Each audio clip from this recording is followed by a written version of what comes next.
یاسر کے ہاتھ میں موجود موبائل کی اسکرین پہ عریشہ کا رزلٹ کارڈ کسی دہکتے ہوئے انگارے کی طرح چمک رہا تھا، جس پہ جا بجا موجود سرخ لکیریں اس کے بری طرح فیل ہونے کی گواہی دے رہی تھیں۔ اور شاذر کا غصہ اس وقت ساتویں آسمان پہ تھا، کیونکہ وہ اس کا استاد بھی تھا۔ اس نے دن رات ایک کر کے اسے پڑھایا تھا، مگر اس لاڈلی نے اسے بتانے تک کی زحمت نہیں کی تھی۔ وہ خونخوار نگاہوں اور تپتے ہوئے چہرے کے ساتھ غصے میں بپھرا ہوا جیسے ہی عریشہ کے کمرے کے دروازے کے پاس پہنچا تو اندر کا منظر دیکھ کے اس کے قدم وہیں جم گئے اور مٹھیاں خود بخود بھیج گئی، کیونکہ سامنے ہی عریشہ بیڈ پہ پاؤں لٹکائے بڑی مستی میں اپنی دوست سے فون پہ گپے ہانک رہی تھی، اور اسے اس بات کا ذرا بھی احساس نہیں تھا کہ اس کا رزلٹ آ چکا ہے، بلکہ وہ بہت ہی بے باکی اور بے شرمی سے شاذر کے ہی حسن کا اور اس کے کلرات والے سراپے کی تعریفیں کر رہی تھی، جسے سن کے شاذر کی آنکھیں وحشیانہ جلال اتر آیا۔ اس کا جی چاہا کہ ابھی کے ابھی اس کا فون توڑ دے اور اسے بتائے کہ جس ہینڈسم کہہ رہی ہے اس کے مسل دیکھنے کی تمنا کر رہی ہے، وہی خڑوس اس وقت اس کے سر پہ قیامت بن کے کھڑا ہے۔ شاذر نے دروازے پہ ہلکی سی دستک دی اور بہت مہارت سے اپنے چہرے کے تاثرات ایسے بنائے جیسے اس نے کمرے کے اندر ہونے والی کوئی بات نہیں سنی، مگر اس کی آنکھوں کی چمک کچھ اور ہی کہانی سنا رہی تھی۔ عریشہ نے جیسے ہی اسے دیکھا تو اس کا سانس حلق میں اٹک گیا۔ وہ بری طرح گھبرا کے اچھل پڑی۔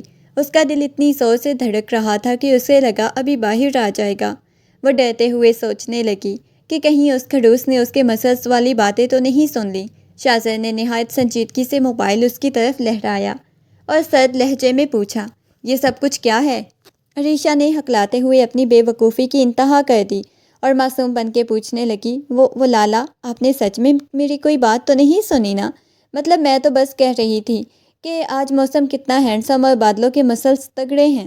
شاذر نے اسے سر سے پاؤں تک دیکھا۔ اس کی اس بے وقوفی بھری بات پہ اسے ذرا بھی ہنسی نہیں آئی، کیونکہ اس کے سامنے رزلٹ کارڈ کی صورت میں عریشہ کی ناکامی کا وہ پہاڑ موجود تھا جس کی سزا وہ پہلے ہی اپنے ذہن میں طے کر چکا تھا، جبکہ عریشہ اپنی ہی دھن میں اسے یک ٹک دیکھ کے اب اس کی سنجیدگی میں چھپے حسن کو ناپ رہی تھی۔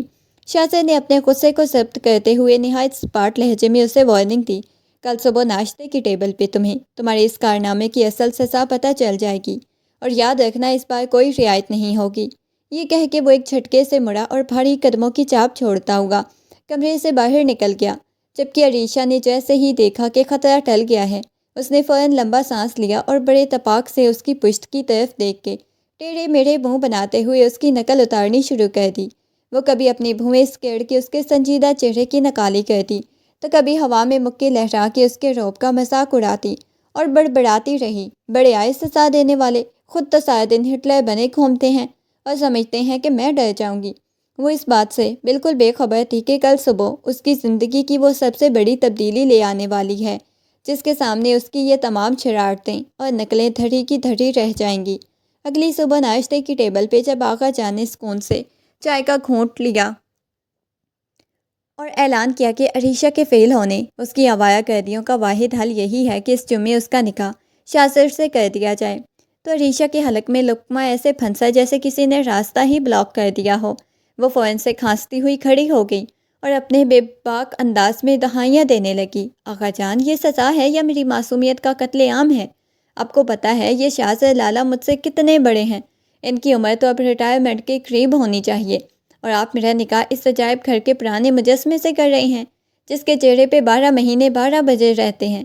عریشہ کی الٹی سیدھی منطق پر دسترخوان پہ بیٹھے سب لوگ اپنی ہنسی دبانے کے لیے ہونٹ بھینچنے لگے، جبکہ شاذر کو ایسا لگا جیسے اسے بھرے بازار میں کھڑا کر کے کسی نے نیچا دکھا دیا ہو۔ اس کا چہرہ غصے سے تمتما اٹھا، مگر عریشہ کہاں رکنے والی تھی؟ وہ تو اب ہاتھ نچا نچا کے اپنی دوستوں کے سامنے کیے گئے دعووں کو یاد کر کے مزید بولنے لگی، آغا جان، ہمارے درمیان تو کم از کم 15 سال کا فرق ہوگا۔ جب میں پیدا ہوئی ہوں گی تو یہ جناب شاید اسکول میں ڈنڈے کھا رہے ہوں۔ اتنے بڑے انکل ٹائپ بندے سے شادی کر کے کیا میں اپنا بڑھاپا ابھی سے شروع کرنا ہے؟ شاذر نے اپنی مٹھیاں بھینچ کے اس قدر زور سے بھینچیں کہ اس کے مسلس تن گئے۔ اس کی تپتی ہوئی نظریں عریشہ کے مضحکہ خیز احتجاج پہ جمی تھیں، جو پورے خاندان کے سامنے اسے بوڑھا اور کھڑوس ثابت کرنے پہ تلی ہوئی تھی، جبکہ باقی سب لوگ اپنی ہنسی چھپانے کے لیے ادھر ادھر دیکھنے پہ مجبور ہو گئے۔ گھر میں شادی کی تیاریاں شروع ہوتے ہی جیسے طوفان آ گیا تھا۔ ایک طرف ڈھولک کی تھاپ تھی تو دوسری طرف عریشہ اور شاذر کے درمیان ایٹمی جنگ کا سما رہتا تھا۔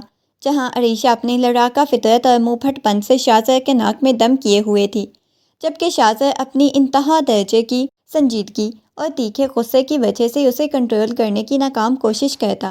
ایک دوپہر جب شاہزادہ ہال میں کھڑا فون پہ ضروری بزنس ڈیل کر رہا تھا، عریشہ نے شرارت سوچنے پہ پیچھے سے آ کے اس کی شیروانی کا ٹرائل کرنے والے درزی کے سامنے اونچی آواز میں کہنا شروع کر دیا، ارے ماسٹر جی، ذرا پیٹ کی جگہ سے کپڑا کھلا رکھیے گا، انکل کی عمر کے حساب سے اب ان کا پیٹ باہر نکلنے ہی والا ہے۔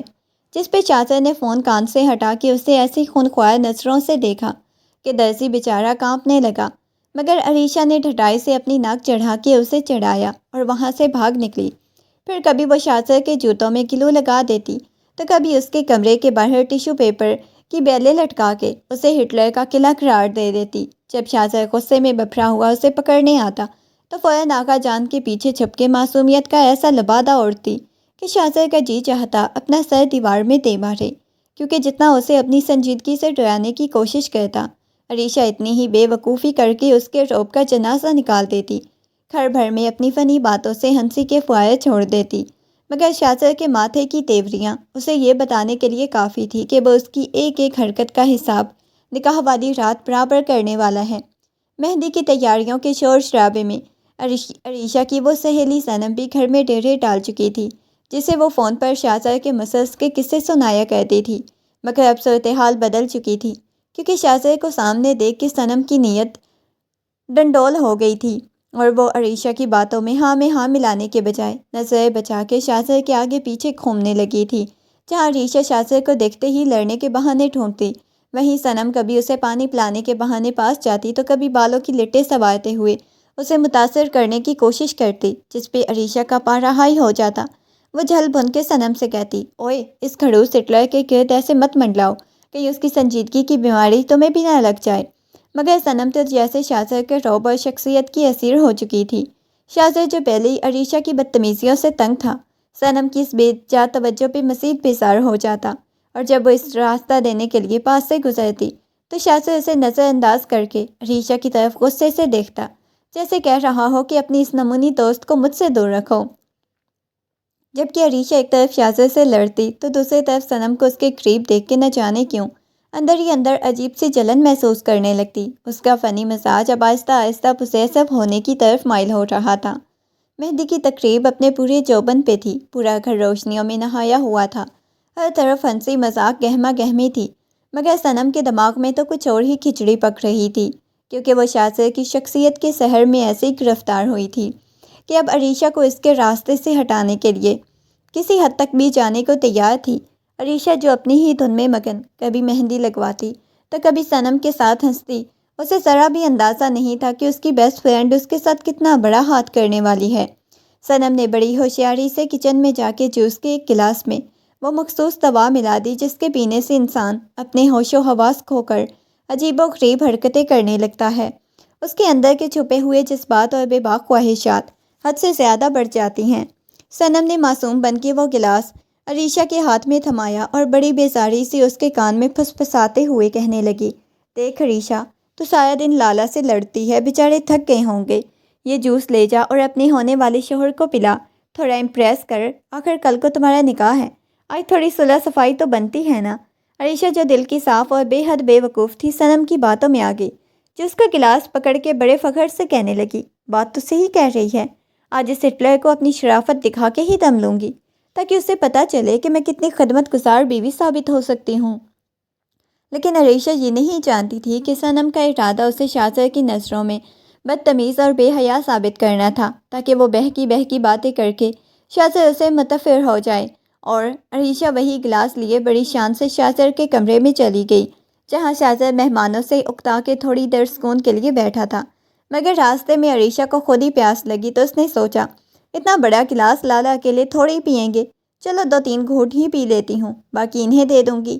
یہی وہ لمحہ تھا جہاں سے عریشہ کی بربادی اور ایک نئے فنی طوفان کا آغاز ہونا تھا، کیونکہ جیسے ہی اس نے وہ جوس پیا تو اسے اپنے سر میں گھنٹیاں بجتی ہوئی محسوس ہونے لگیں اور اس کی نظریں دھندلانے لگیں۔ عریشہ نے جیسے ہی اس جوس کے 2-3 گھونٹ بھرے، اسے لگا جیسے پورے کمرے کی دیواریں ڈانس کرنے لگی ہیں اور اس کے دل کی دھڑکنیں کسی تیز رفتار ڈھول کی طرح بجنے لگی ہیں۔ وہ جو ابھی تک شاہزادے سے لڑنے اور اسے برا ثابت کرنے کے منصوبے بنا رہی تھی، اب اچانک اسے دنیا کی ہر چیز خوبصورت اور شاہزادہ لالا سب سے زیادہ خوبصورت نظر آنے لگے تھے۔ وہ لڑکھڑاتی ہوئی خود سے باتیں کرتی شاہزادے کے کمرے میں داخل ہوئی، جہاں شاہزادہ بیڈ پہ بیٹھا لیپ ٹاپ پہ کچھ کام کر رہا تھا۔ اسے دیکھتے ہی عریشہ کے چہرے پہ فاتحانہ اور بے حد شرارتی مسکراہٹ پھیل گئی، اور وہ جوس کا گلاس سائڈ ٹیبل پہ پٹک کے سیدھا شاہزادے کے بالکل قریب جا بیٹھی، اتنی قریب کہ شاہزادے کو اس کی سانسوں کی تپش اور اپنی گردن پہ محسوس ہونے لگی۔ شاہزادے نے حیرت اور غصے کے ملے جلے تاثرات کے ساتھ اسے گھورا اور کڑک کے بولا، عریشہ یہ کیا بدتمیزی ہے، جاؤ یہاں سے۔ مگر عریشہ پر تو جیسے کوئی جنون سوار تھا۔ اس نے اپنی مخملی انگلیاں شاہزادے کے بازو کے جمے سخت مسلز پہ پھیڑی اور بڑی بے باکی سے اس کی آنکھوں میں آنکھیں ڈال کے بولی، اوہ لالا، آج تو غصہ چھوڑ دیں، آپ کو پتہ ہے آپ کے ہٹلر والے لک میں کتنے قاتل لگتے ہیں۔ میرا تو دل کر رہا تھا کہ ابھی کے ابھی آپ کو کسی ڈبے میں بند کر کے چھپا لوں تاکہ وہ صنم چڑیل آپ کو دیکھ نہ سکے۔ شاہزادہ کا ہاتھ لیپ ٹاپ پہ چمکیا، اس کی آنکھیں حیرت سے پھیل گئیں، کیونکہ عریشہ کی زبان ہی نہیں لڑکھڑا رہی تھی، بلکہ اس کی آنکھوں میں وہ بے حیا چمک تھی جو اس نے پہلے کبھی نہیں دیکھی تھی۔ شاہزادہ نے اسے کندھے سے پکڑ کے دور کرنا چاہا، مگر عریشہ نے الٹا اس کی قمیض کے کالر سے پکڑ کے اسے اپنی طرف کھینچا اور لہک کے کہنے لگی، کیوں لالا، شرما کیوں رہے ہیں؟ کل تو آپ نے مجھے اپنے کمرے میں بلا کے میرے ہاتھ اپنے مسلز پہ رکھوانے ہیں نا، تو کیوں آج ہی پریکٹس کر لی جائے۔ شاہزادہ کو اب سمجھ آ رہا تھا کہ دال میں کچھ کالا ہے، کیونکہ عریشہ کی یہ حالت، مگر اس وقت عریشہ کا بچپنا اور بے باکی اسے اس امتحان میں ڈال رہی تھی جہاں اس کی اپنی سنجیدگی کی دیواریں ریزہ ریزہ ہونے لگی تھی۔ وہ غصہ کرنے کے بجائے خود کو اس معصوم مگر نشے میں دھت لڑکی کے حصار میں قید محسوس کر رہا تھا۔ شاہزادہ نے جیسے ہی اسے پیچھے ہٹانے کے لیے اس کے بازوؤں کو پکڑا، عریشہ نے ایک دم سے اپنا توازن کھویا اور سیدھا شاہزادے کی گود میں جا گری۔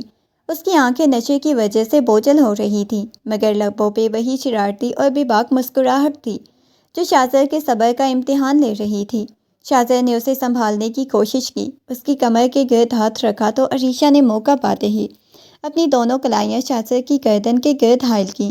اس کے چہرے کے اتنے قریب ہو گئی کہ ان کی ناک آپس میں ٹکرانے لگی۔ وہ لہک کے کہنے لگی، لالا، آپ کو پتہ ہے آپ کے یہ مسلز کتنے بے رحم ہیں، بالکل آپ کے دل کی طرح سخت، مگر آج مجھے ان سے ڈر نہیں لگ رہا، بلکہ آج تو مجھے یہ بہت اچھے لگ رہے ہیں۔ شاہزادے کا سانس جیسے سینے میں ہی تھم گیا۔ اسے سمجھ نہیں آ رہا تھا وہ اس لڑکی پہ غصہ کرے یا اسے اس حال میں دیکھ کے اس پہ ترس کھائے۔ اس نے سختی سے اسے خود سے الگ کرنا چاہا، مگر عریشہ نے اس کی ٹائی کو اپنی انگلیوں میں مڑوڑتے ہوئے اسے مزید اپنی طرف کھینچا اور معصومیت سے پوچھا، آپ مجھ سے شادی صرف سزا دینے کے لیے کر رہی ہیں نا؟ لیکن میں تو آپ کو انعام دوں گی، پتہ ہے کیا؟ وہ اس کے پہلے کی شاہزادہ کچھ سمجھ پاتا۔ عریشہ نے اس کے کندھے پہ اپنا سر رکھا اور وہیں بڑبڑانے لگی، صنم کہہ رہی تھی کہ آپ بہت ہینڈسم ہیں، اس چڑیل کو کیا پتا کہ آپ صرف میرے ہینڈسم لالا ہیں۔ شاہزادہ کو اب یقین ہو چلا تھا کہ اسے کسی نے کچھ پلایا ہے، کیونکہ عریشہ کی باتوں میں جہاں بے باکی تھی وہیں اس کی اپنی سہیلی کے لیے جلن بھی صاف جھلک رہی تھی۔ اس نے بڑی مشکل سے عریشہ کو اٹھا کے بیڈ پہ لٹایا، مگر عریشہ ابھی اس کا ہاتھ چھوڑنے کو تیار نہیں تھی، بار بار اسے کھڑوس ہٹلر کہہ کے پکار رہی تھی۔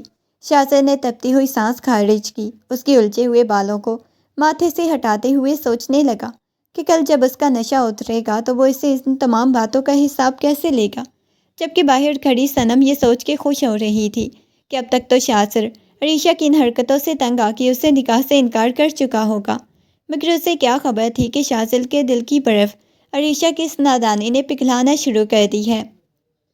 اگلی صبح جب سورج کی پہلی کرن عریشہ کے چہرے پہ پڑی تو اسے ایسے لگا جیسے اس کے سر کے اندر سینکڑوں ہتھوڑے ایک ساتھ چل رہے ہوں۔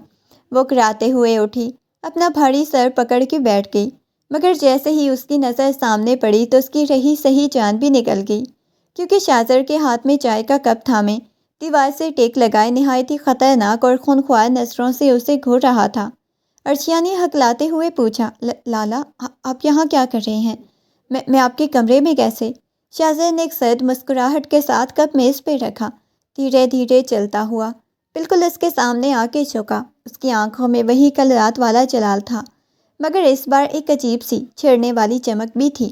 وہ عریشہ کے کان کے قریب ہو کے سرگوشی میں بولا، کیوں، اب کیا ہوا ہے؟ کل رات تو تم میری ٹائی پکڑ کے بڑے دعوے کر رہی تھی کہ میں بہت خوبصورت ہوں، تمہیں میرے مسل سے پیار ہو گیا ہے۔ وہ ساری بہادری کہاں گئی؟ عریشہ کی آنکھیں حیرت سے پھیل گئیں۔ اس کے ذہن میں کل رات کے دھندلے مناظر کسی فلم کی طرح چلنے لگے۔ اسے یاد آیا کہ کیسے اس کی گود میں گری تھی، اور کیسے اس نے پورے گھر کے سامنے اسے میوزیم کا مجسمہ کہنے کے بعد اکیلے میں اس کے حسن کے قصیدے پڑھے تھے۔ شرم کے مارے اس کا چہرہ ٹماٹر کی طرح لال ہو گیا۔ اس نے فوراً سے اپنا منہ تکیے میں چھپا لیا۔ شاہزادے نے اس کا تکیہ کھینچ کے اسے خود کی طرف متوجہ کیا۔ روب سے کہا، صرف یہی نہیں، تم نے تو یہ بھی کہا تھا کہ مجھے کسی ڈبے میں بند کر کے صنم سے چھپا لو گی۔ کیا ارادہ ہے نکاح کے بعد ڈبہ میں لا کے دوں یا تم خود انتظام کرو گی؟ عریشہ کا جی چاہا کہ زمین پھٹے اور وہ اس میں سما جائے۔ اسے اب سمجھ آیا کہ صنم نے اس کے جوس میں بلکہ کوئی تباہی ملائی تھی، جس نے اسے شاہزادے کے سامنے اتنا بے باک کر دیا تھا۔ مگر شاہزادے کا اگلا جملہ اسے مزید سکتے میں ڈال گیا، جب اس نے چلتے چلتے مڑ کے کہا، تیار ہو جاؤ، آج نکاح ہے، اور یاد رکھنا اب تمہیں میرے مسلس دیکھنے کے لیے کسی نشے کی ضرورت نہیں پڑے گی، میں خود تمہیں ان کی سختی کا احساس دلاؤں گا۔ یہ کہہ کے فاتحانہ انداز میں باہر چلا گیا، جبکہ عرشیہ بیڈ پہ پڑی تڑپ رہی تھی۔ وہ اب اس کھڑوس کا سامنا کیسے کرے گی؟ رخصتی کا وقت قریب تھا اور گھر میں اداسی اور خاموشی کا ایک ملا جلا شور برپا تھا، مگر صنم نے موقع پا کے نہ جانے کیسے شاہزادے کا نمبر حاصل کر دیا اور اسے ایک ہنگامی میسج کر کے چھت پہ بلایا۔ شاہزادہ جو عریشہ کے ساتھ اپنی نئی زندگی کے آغاز پہ سنجیدہ تھا، صنم کو آخری بار یہ سمجھانے کی نیت سے اوپر چلا گیا کہ وہ جو کر رہی ہے وہ اخلاق اور دوستی دونوں کے خلاف ہے۔ مگر جیسے ہی چھت پہ پہنچا تو صنم نے دیوانگی میں اس کا راستہ روکا، نم آنکھوں سے بولی، شاہزادہ میں جانتی ہوں آپ عریشہ سے صرف بدلہ لے رہے ہیں، میں آپ سے سچی محبت کرنے لگی ہوں، وہ بچی آپ کی قدر نہیں کرے گی۔ صنم نے جیسے ہی شاہزادہ کے قریب ہو کے اس کا ہاتھ پکڑنے کی کوشش کی تو شاہزادے کے اندر کا جلال جاگ اٹھا۔ اس نے ایک جھٹکے سے اسے خود سے دور کر دیا۔ اس کی تپتی ہوئی نظریں صنم کے چہرے پہ گڑ گئیں اور وہ دھاڑا، اپنی حدود میں رہو صنم، عریشہ جیسی بھی ہے میری بیوی ہے، اور میں صرف اور صرف اسے محبت کرتا ہوں۔ تمہاری یہ گھٹیا چالیں میرے دل میں تمہارے لیے نفرت کے سوا کچھ پیدا نہیں کر سکتی۔ یہ کہہ کے اسے وہیں حقیر نظروں سے دیکھتا ہوا تیزی سے نیچے چلا گیا، جبکہ صنم پیچھے کھڑی حسد کی آگ میں جلتی رہ گئی، دانت پیستے ہوئے بڑبڑائی کہ تمہیں حاصل کر کے رہوں گی شاہزادہ، چاہے مجھے اس کے لیے کسی حد تک بھی جانا پڑے۔ شاہزادہ جب غصے میں بھرا ہوا کمرے میں داخل ہوا تو سامنے کا منظر دیکھ کے اس کا سارا غصہ ایک پل میں کافور ہو گیا۔ عریشہ سرخ جوڑے میں ملبوس، بھاری زیورات پہنے دلہن بنی بیڈ پہ بیٹھی تھی۔ گھونگھٹ کے پیچھے سے اس کا جھکا ہوا سر اور کپ کپاتے ہوئے ہاتھ تھے۔ وہ اپنی اس نئی حیثیت سے کتنی خوفزدہ اور شرمندہ ہے۔ شاہزادے نے دروازہ لاک کرتے ہوئے اسے بڑے فاتحانہ مگر محبت بڑے انداز میں دیکھا، جیسے وہ کہہ رہا ہو کہ اب تم ہمیشہ کے لیے اس ہٹلر کی قید میں آ چکی ہو۔ شاہزادے نے کمرے کا دروازہ لاک کیا، بہت سکون سے چلتا ہوا عریشہ کے سامنے آ کے بیٹھ گیا، مگر اس نے صنم کی بدتمیزی کا ایک لفظ بھی اپنی زبان پہ نہیں لایا، کیونکہ وہ اپنی شادی کی پہلی رات کو اس چڑیل کا ذکر کر کے خراب نہیں کرنا چاہتا تھا۔ اس نے شرارت سے عریشہ کے جھکے ہوئے چہرے کو دیکھا اور گھونگھٹ الٹ کے اسے کل رات والی باتیں یاد دلاتے ہوئے چھڑنا شروع کر دیا۔ کیوں بیگم؟ اب وہ ساری زبان کہاں گئی جو کل رات نشے میں کینچی کی طرح چل رہی تھی؟ کل تو آپ میرے مسلس کے قصیدے پڑھ رہی تھی، اور آج ایسے بیٹھی ہوئی ہیں جیسے کوئی واقعی میں ہٹلر ہوں جو تمہیں گولی مار دے گا۔ عریشہ نے شرم سے اپنی آنکھیں میچ لیں۔ اس کا دل اتنی زور سے دھڑک رہا تھا کہ اسے اپنی نبض ٹوٹتی ہوئی محسوس ہو رہی تھی۔ شاہزادہ ایک شیروانی اتار کے سامنے ہینگر پہ لٹکائی۔ اب وہ صرف ہاف بازو والی شرٹ میں تھا، جس میں سے اس کے باقاعدگی سے جم جانے کی وجہ سے بنے ہوئے چوڑے شانے، مضبوط مسلز صاف نمایاں ہو رہے تھے۔ وہ واقعی میں ایک پرفیکٹ باڈی بلڈر لگ رہا تھا۔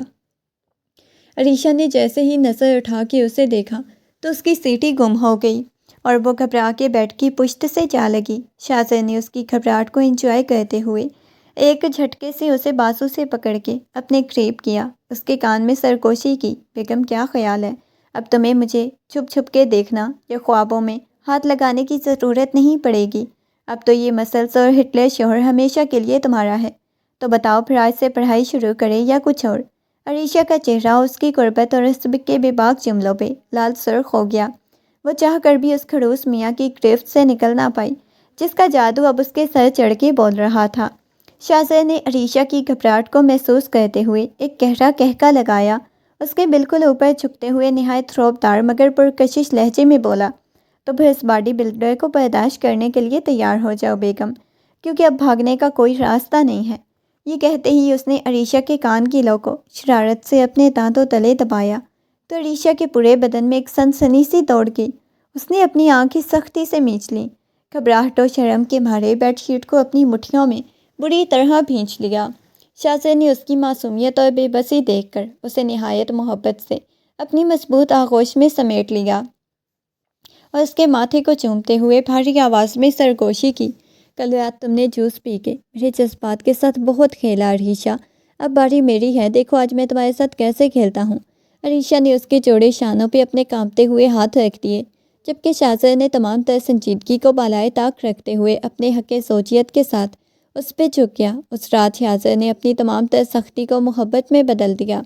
عریشہ بھی دنیا و مافیا سے بے خبر اپنی زندگی کی تمام خوشیاں اور اپنا مکمل طور پہ اپنے اس خوبرو ہٹلر کے حوالے کر دیا۔ اگلی صبح جب عریشہ کی آنکھ کھلی تو کمرے میں پھیلی خاموشی، کھڑکی سے چھنتی دھوپ اس رات کے ان تمام حسین لمحات کو یاد دلانے لگی جو اس نے شاہزادے کی باہوں میں گزارے تھے۔ وہ آئینے کے سامنے کھڑی اپنی گردن پہ موجود سرخی کو شرمندگی اور پیار کے ملے جلے جذبات سے دیکھ رہی تھی کہ اچانک شاہزادہ ٹراؤزر پہنے ننگے بدن واش روم سے باہر نکلا، اس کے پیچھے آ کے کھڑا ہو گیا۔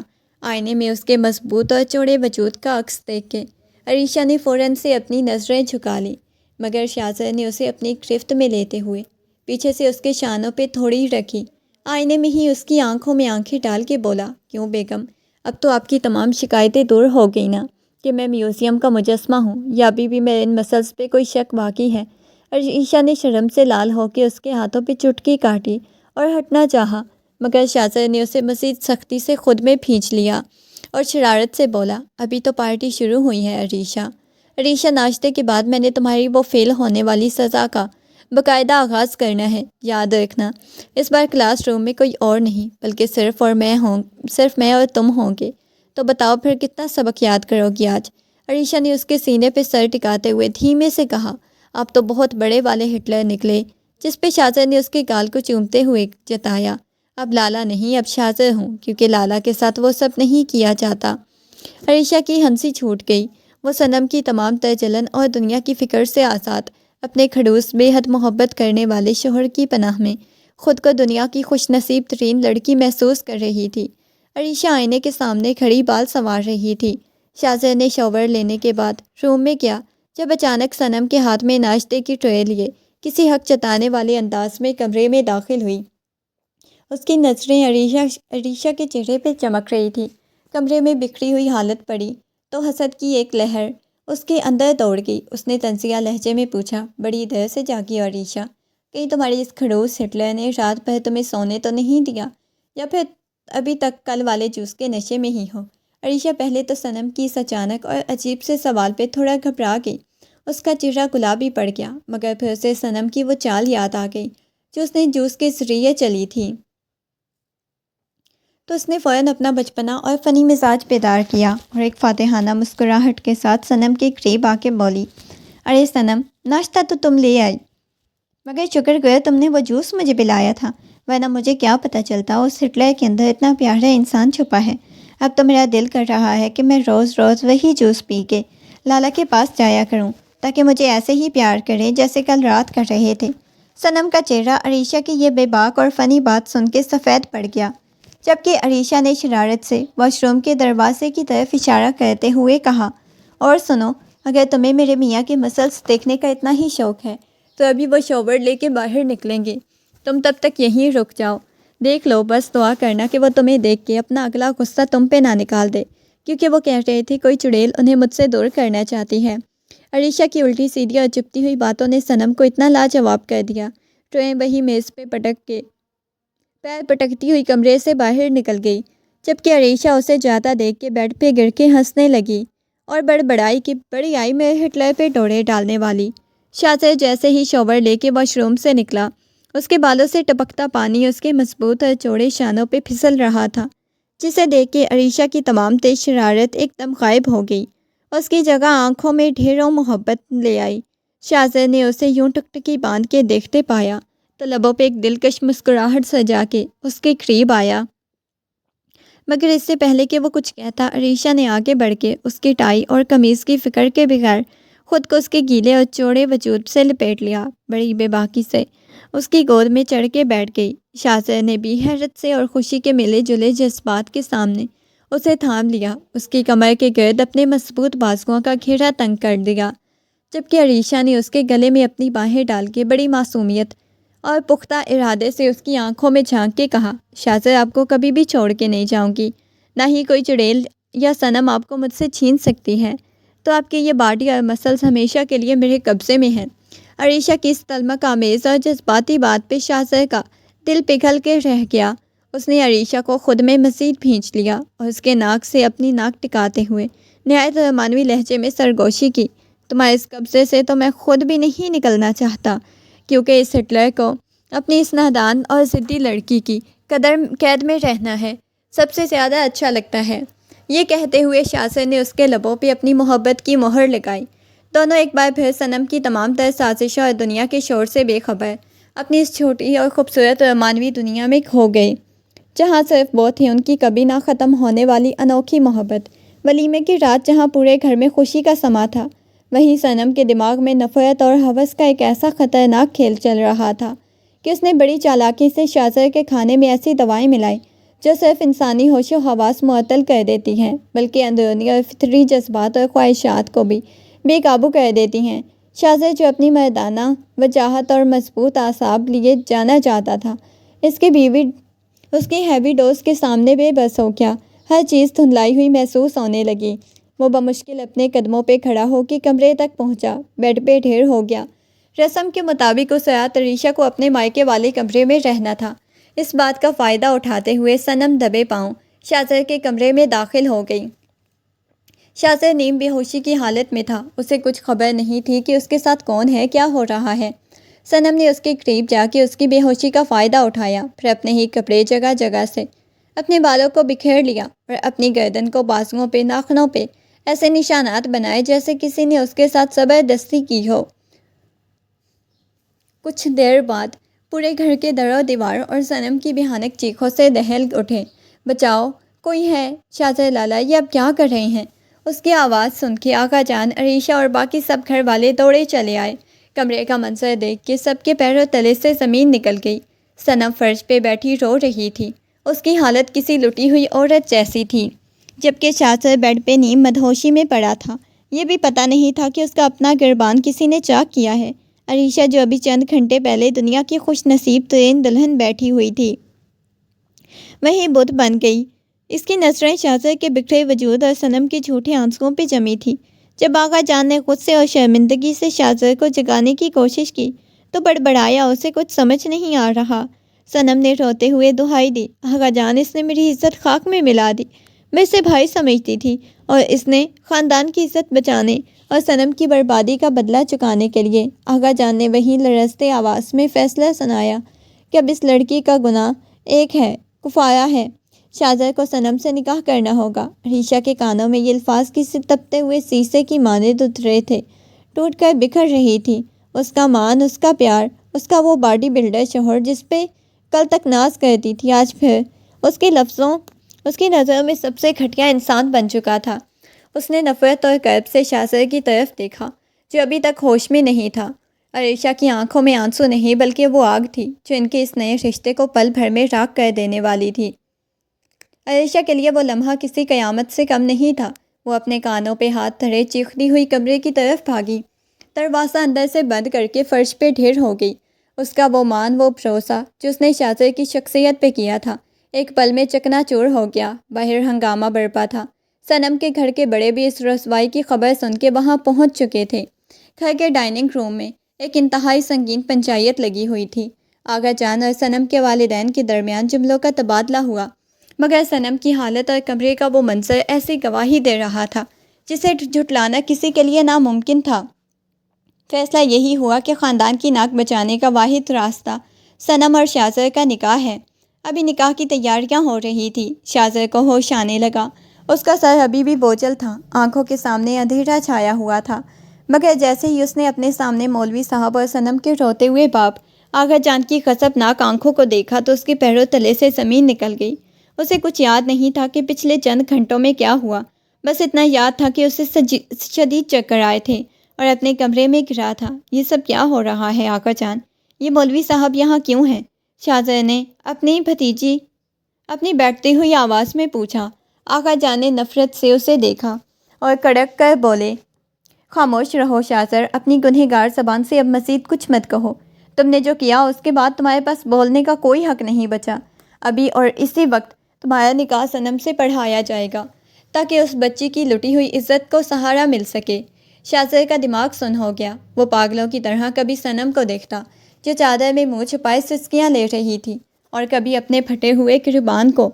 اسے احساس ہوا کہ وہ کسی بہت گہری سازش کا شکار ہو چکا ہے، مگر اس وقت وہاں موجود ہر شخص کی نظروں میں ایک مجرم تھا۔ اس نے تڑپ کے عریشہ کے کمرے کی طرف دیکھا۔ اسے معلوم ہوا کہ اس وقت عریشہ پہ کیا گزر رہی ہوگی۔ شاہزادے نے احتجاج کرنا چاہا، چیخنا چاہا کہ وہ بے گناہ ہے، لیکن دوا کا اثر اور حالات کا دباؤ اتنا شدید تھا کہ اس کی کوئی بات سننے والا نہیں تھا۔ جب نکاح خواہ نے اسے صنم کے لیے قبول ہے کہنے کا مطالبہ کیا تو شاہزادے کو لگا کوئی اس کے حلق میں خنجر اتار رہا ہو۔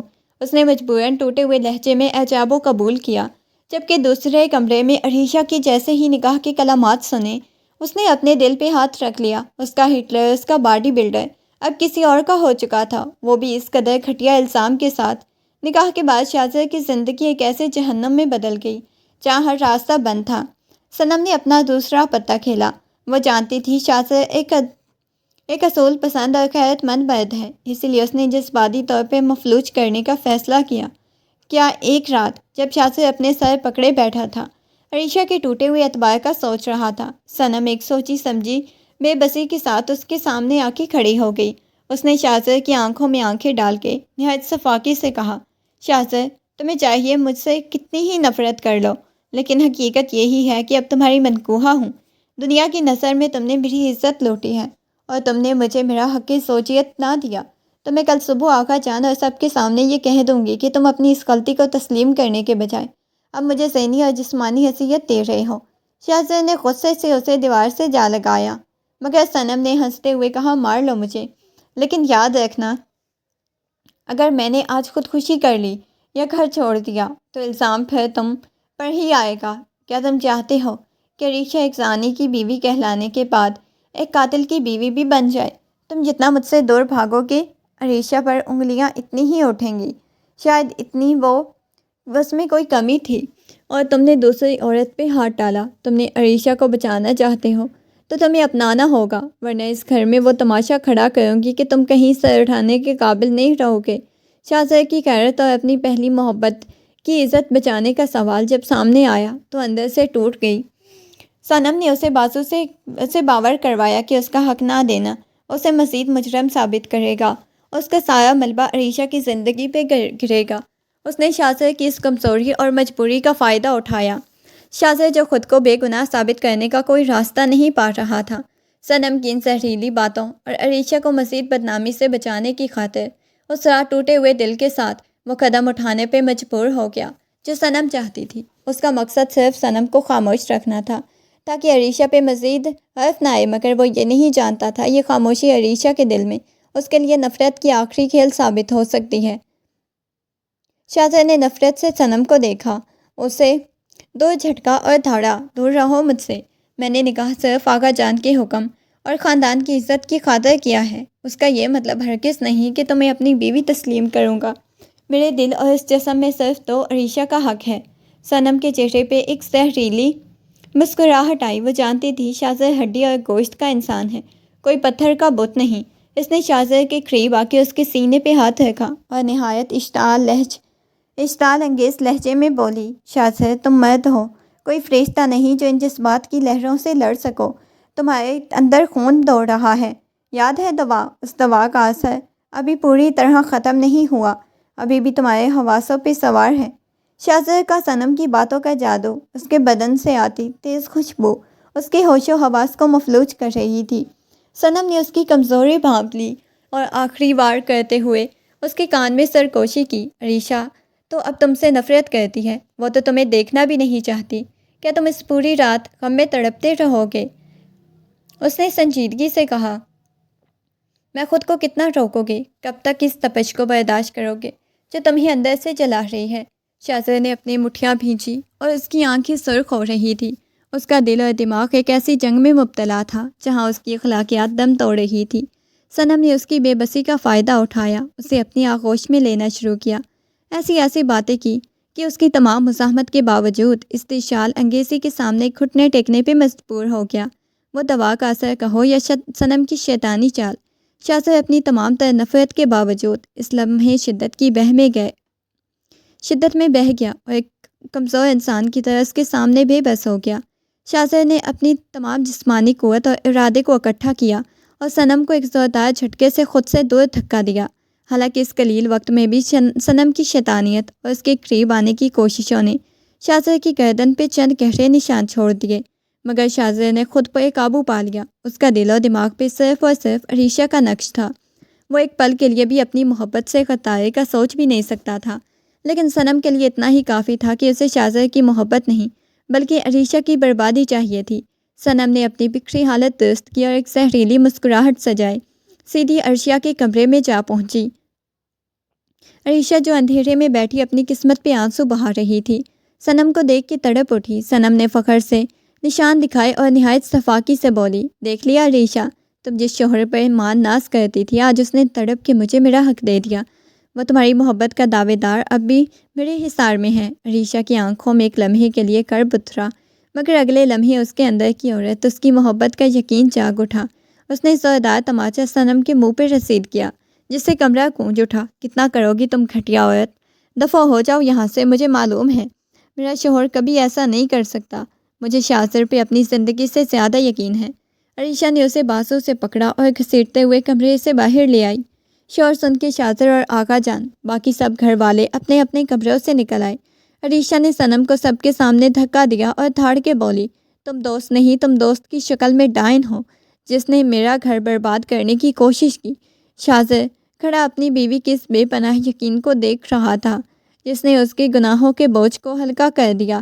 عریشہ اپنے ماں باپ اور آقا جان کے سامنے کھڑی ہو گئی اور چلا چلا کے کہنے لگی، آقا جان، اس دن میں تکلیف میں تھی، میں ٹوٹ گئی تھی، لیکن جس شخص سے میں نے محبت کی اس کے کردار کی گواہی دیتی ہوں۔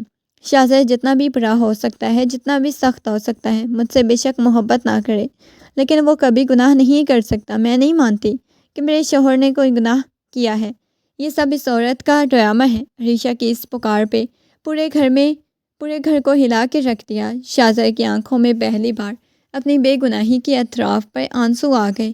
شاہزر نے جیسے ہی عریشہ کے الفاظ سنے تو اس کی آنکھوں میں ایک عجیب سا طوفان اور فخر امڑ آیا۔ اس نے ایک گہرا سانس لیا اور صنم کی طرف نہایت حقارت سے دیکھتے ہوئے بولا، بس عریشہ کے سامنے یہ کہو کہ تمہیں مجھ پہ یقین ہے، ورنہ ثبوت تو میرے پاس اسی وقت موجود تھے۔ میں چاہتا تو یہ تماشا پہلے ہی ختم کر سکتا تھا، لیکن کتنا یقین کرتے اور میری بیوی کا مان کتنا پکا ہے۔ پورے حال میں سناٹا چھا گیا۔ شاہزر نے اپنا فون نکالا اور ایک ویڈیو پلے کر کے آقا جان کے سامنے کر دی۔ یہ اس کے کمرے کی CCTV فوٹیج تھی جو اس نے اپنی حفاظت کے لیے چھپا کے لگوایا تھا۔ ویڈیو میں صاف نظر آ رہا تھا کہ شاہزر بے ہوشی کی حالت میں گرا ہوا ہے۔ صنم خود اپنے کپڑے پھاڑ کے اپنے آپ کو نشان زدہ کر کے چیخنے کا ڈرامہ کر رہی تھی۔ صنم کا رنگ اڑ گیا، اس کے پیروں تلے سے زمین نکل گئی۔ شاہزر نے کڑکدار آواز میں کہا، صنم، تم میری محبت، میری بیوی اور میرے خاندان کے سکون کے ساتھ کھیلا۔ اس نے وہیں سب کے سامنے 3 بار طلاق دی اور بولا، تم جیسی عورت میری زندگی میں تو کیا، اس گھر کے سائے میں بھی رہنے کے لائق نہیں۔ وہ کہہ کے شاہزر خود کمرے کی طرف ملی جلی کیفیت میں تیزی سے اپنے کمرے کی طرف بڑھ گیا۔ اس کا چہرہ اتنا ہی تنا ہوا تھا اور وہ اپنے اندر طوفان کو ضبط کرنے کی کوشش کر رہا تھا۔ عریشہ، جس کی آنکھوں میں اب پچھتاوے اور محبت کے آنسو بہہ رہے تھے، ایک پل بھی ضائع کیے بغیر اس کے پیچھے بھاگی۔ وہ جانتی تھی اس نے اپنے شوہر کو کتنی بڑی اذیت سے گزرتے دیکھا ہے اور اب اسے شاہزر کو منانا تھا۔ وہ بھاگتی ہوئی کمرے میں داخل ہوئی جہاں شاہزر دیوار سے مکے مار کے اپنا غصہ نکال رہا تھا۔ عریشہ جیسے ہی کمرے میں داخل ہوئی، شاہزر نے غصے کی انتہا پہ تھا اس نے ایک بار زوردار مکہ دیوار پہ مارا جس سے اس کے ہاتھ جو سرخ ہو گئے تھے وہ کسی بھی بپھرے ہوئے شیر کی طرح ہانپ رہا تھا۔ اس کی پیٹھ عائشہ کی طرف تھی۔ اس کے جسم کا تناؤ صاف بتا رہا تھا کہ وہ اندر سے کتنا زخمی ہے۔ عائشہ نے تڑپ کے قدم آگے بڑھایا اور بغیر کچھ کہے شاہزادے کے چوڑے سینوں کے گرد اپنی باہیں ڈال کے اسے مضبوطی سے تھام لیا۔ شاہزادے کا جسم ایک لمحے کے لیے ساکت ہوا مگر اس نے سختی سے عائشہ کے ہاتھ ہٹائے اور گرج کے بولا، دور ہو جاؤ عائشہ، اب کیوں آئی ہو؟ جب سب مجھے مجرم سمجھ رہے تھے، مجھے زبردستی ایک عورت کے نکاح میں دیا جا رہا تھا جسے مجھے گھن آتی ہے، تب تم بھی ان پہ شک کرنے والوں میں شامل تھی۔ عائشہ نے اپنی گرفت مضبوط کر لی اور اپنا چہرہ اس کے بازو پہ ٹکا دیا، ہچکیوں کے ساتھ رونے لگی۔ اس کے آنسو شاہزادے کے لباس کو بھگو رہے تھے۔ مجھے معاف کر دے شاہزادے، میں مر گئی تھی اس دن، میں نے وہی دیکھا جو دکھایا گیا، لیکن میرا دل کبھی نہیں مانا کہ میرا ہٹلر ایسا کر سکتا ہے۔